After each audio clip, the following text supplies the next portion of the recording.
It might not be a surprise party that's being enjoyed in this week's reading, but it certainly is unexpected to start this season with a wedding. It certainly is unexpected the Gospel of John includes this moment so early in the story too. We are told that this is Jesus' first sign of power, the first of the miracles of the Gospel of John. But doesn't it feel a little trivial too? When we think of what's a miracle, right? Maybe a cancer diagnosis reversed, or an unexpected surgery with a great result. Serving wine at the same level? I've always felt calling this one the first somehow makes it less than the others to come. Unnecessary maybe, or culturally extravagant. And for Lent, doesn't a wedding feast feel a bit lavish for week 1 of Lent? But our theme is about the gospel, the good news this season. And certainly good news doesn't have to make sense. Good news is what keeps us moving in hard times. In fact, if I really dig into this expected, unexpected thing, I have to admit, one of the things I tell most couples I've had the privilege to marry is that this is not the most important day of your life, but it is a memorable day to return to when times are challenging, when life is lonely. Because on that day, they are surrounded by those who love and support them. They make commitments to grow together and to sustain each other. And is that community and that commitment that will get them through the changes that will come. It isn't about being the perfect day, having the $10,000 dress, or that the caterer forgot the breadsticks, or snagging the music. It is about paying enough attention to the day that you can remind yourself and your partner of love, a step in the journey of life. So maybe a wedding is the right image for the beginning of Lent, a season of memory and of committing to faithful life again and again.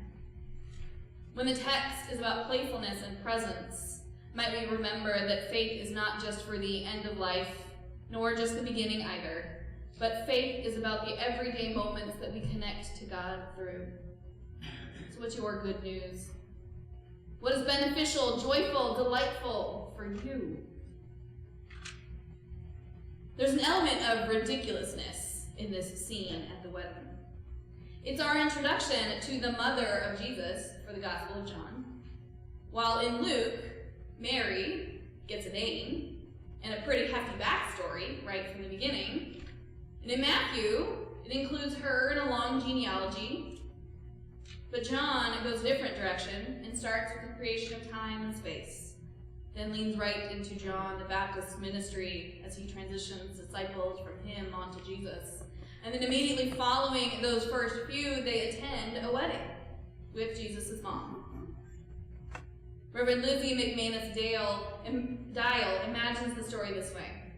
Maybe Jesus is dangling a solo cup in hand, leaning against a wall, enjoying from the sidelines. Maybe he's doing a cha-cha slide and is irked to be interrupted. An embarrassing squabble with one's mother in front of friends is a seminal human experience, after all, she says. Or maybe this whole conversation is a teasing ruse because mother and son both know what's about to happen. They're both in on the delightful surprise. Can you place Jesus into any of the weddings you've attended? Is your Jesus out in the middle of the dance floor or hanging out at the back table? Dancing the Macarena or the electric slide or even the chicken dance? Or hiding away from all of that at tables in conversation? It's certainly not where any part of the Jewish community expected the Messiah to be. And yet his ministry starts here. Unlike John, who's out there baptizing people for repentance and forgiveness of sins, our introduction to Jesus is gathering disciples and partying. But maybe, as Reverend McManus Dial notes, Jesus doesn't have to begin with defeating evil because he knows ultimately evil doesn't stand a chance against a God who loves disco and his mom. The mother of Jesus is a critical part of this story. And as Reverend Dial notes, she might even have planned this whole thing with Jesus as a way to introduce him. We know how special our kids are, right?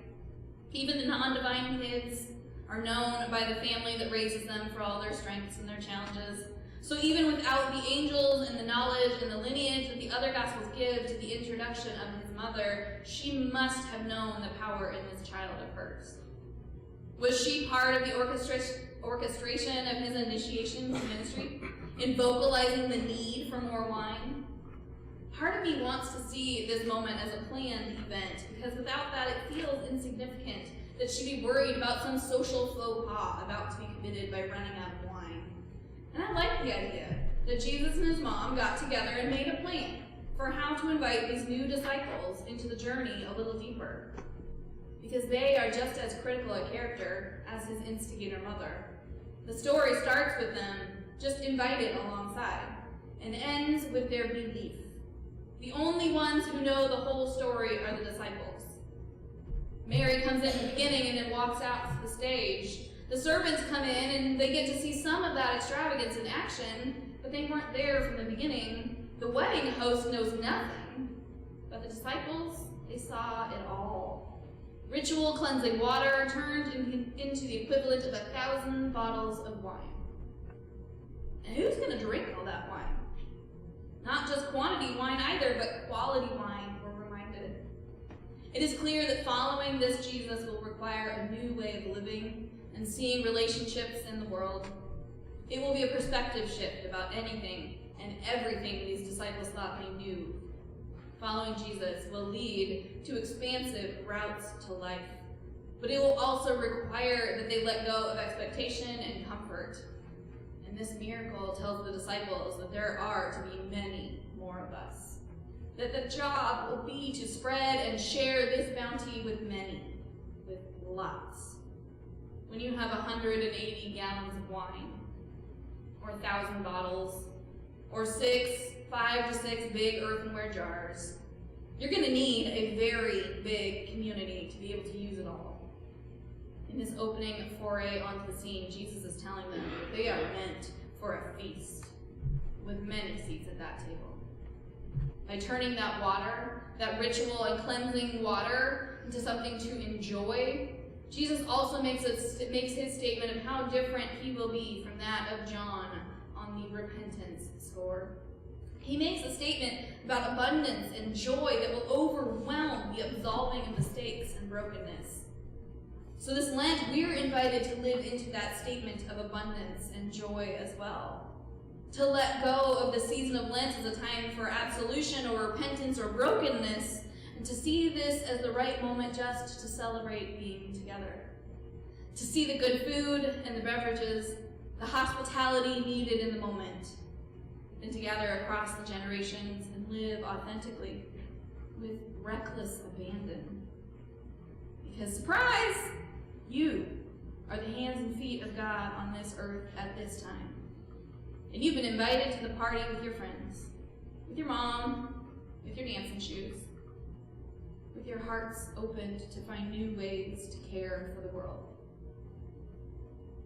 So let's party, because it's Lent, and that is good news.